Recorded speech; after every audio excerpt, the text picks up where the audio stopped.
Hello everyone. इस video में हम क्लास 10th चैप्टर 11.1 का क्वेश्चन नंबर 4 करने वाले हैं।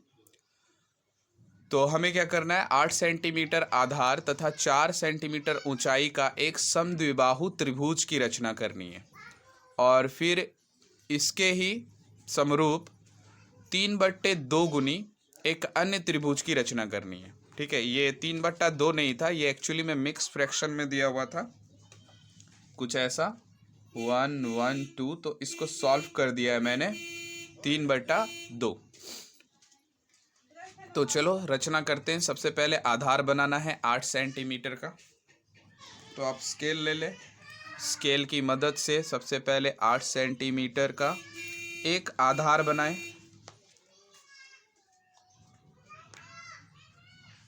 8 सेंटीमीटर का एक आधार बन जाए। ओके, बन गया। इसको आप नाम दे दें AB। अब आप क्या करें, कंपास की मदद लें और कंपास की मदद से आप कम से कम B को केंद्र मान के आधे से ज़्यादा कंपास को खोलना है और एक आर्क इधर लगानी है और एक आर्क इधर लगानी है।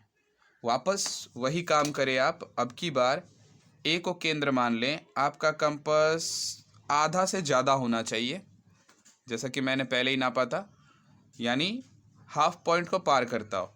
और फिर आप इधर एक आर्क लगाएं और इधर एक आर्क लगाएं। सॉरी, उधर वाला आर्क मेरा नहीं हुआ, एक बार फिर लगाते हैं ये। अब आपको क्या करना है, इस दोनों पॉइंट को मिलाते हुए एक लाइन खींच देनी है।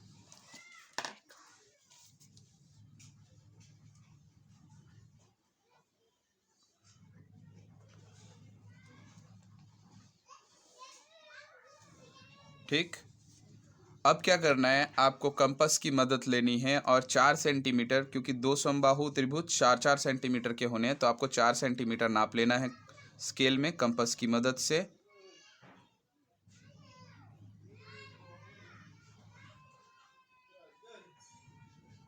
ओके, और यहाँ केंद्र रख के, सॉरी, आप यहीं केंद्र मान के 4 सेंटीमीटर यहाँ डिनोट कर सकते हैं।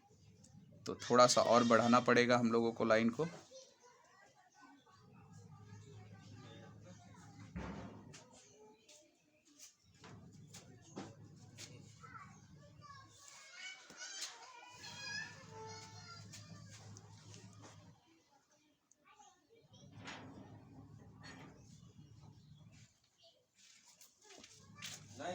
तो ऊंचाई 4 सेंटीमीटर हो गई। अब आप क्या करें, B पॉइंट को इस बिंदु से मिला दें और A को भी इस पॉइंट से मिला दें।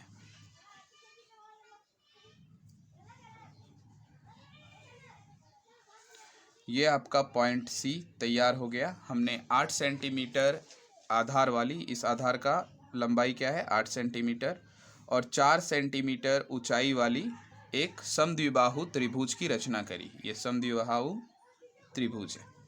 अब आगे क्या करना है, इसके 3/2 गुनी एक अन्य त्रिभुज की रचना करनी है। तो आपको उसके लिए वापस से क्या करना पड़ेगा, एक A से एक एक्यूट एंगल लेना पड़ेगा। आप इसको AX लाइन बोल सकते हैं। तो हमने खींच दिया AX लाइन। अब आपको पता है आगे क्या करना है, 3 और 2 में 3 बड़ा है, तो आपको 3 पॉइंट लगाने हैं उस AX लाइन पे। तो आप कंपास का साइज निर्धारित कर लो जितना आपको लेना है, और A पे पहले केंद्र मान के 1, फिर 2 और फिर 3 पॉइंट डाल देने हैं यहाँ पे। ओके, उसके बाद आपको क्या करना है कि A1 A2 लाइन को मिला देना है B से।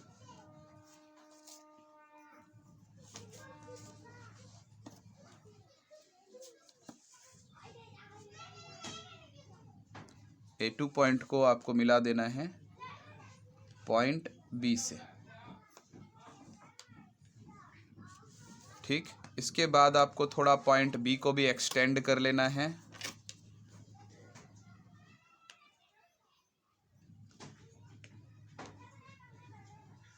और थोड़ा आप पॉइंट C को भी एक्सटेंड कर लें।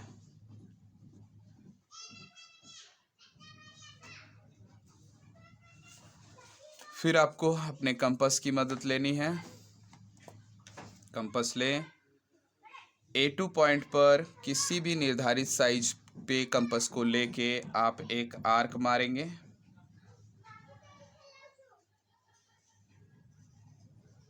ठीक, इसी साइज को रखते हुए आप रख दो उसको A3 पे और एक आर्क वहाँ भी लगा दो। हो गया। अब वापस आपको क्या करना है, उस ऊपर वाले आर्क को नापना है। नाप ले,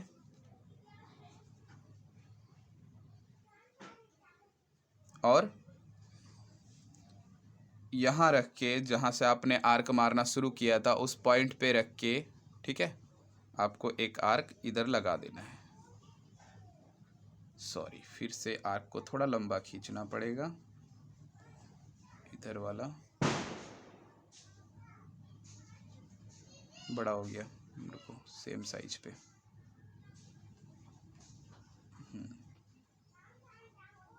तो ये यहाँ कट लगा, तो यहाँ पॉइंट निकल रहा है आपका। तो जहाँ भी पॉइंट निकल रहा है उस पॉइंट को जोड़ते हुए आप इस बी लाइन पे जोड़ दोगे।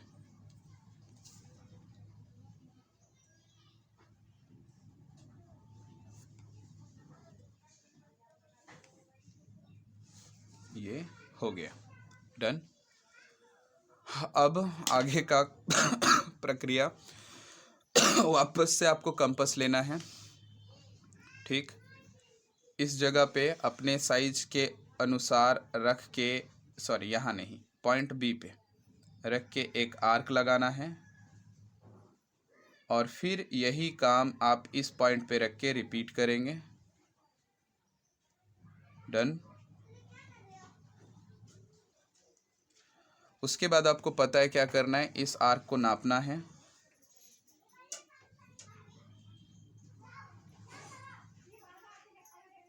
ओके, नाप लिया, और नापने के बाद आपको पता है क्या करना है, यहाँ रखना है और एक कट लगा देना है।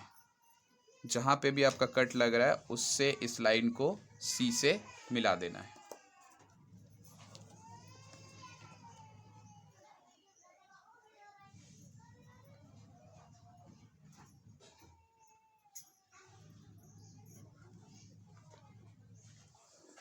तो ये बन गया आपका कंस्ट्रक्शन। अब आप इसको इसके रचना के बिंदु चरण लिखने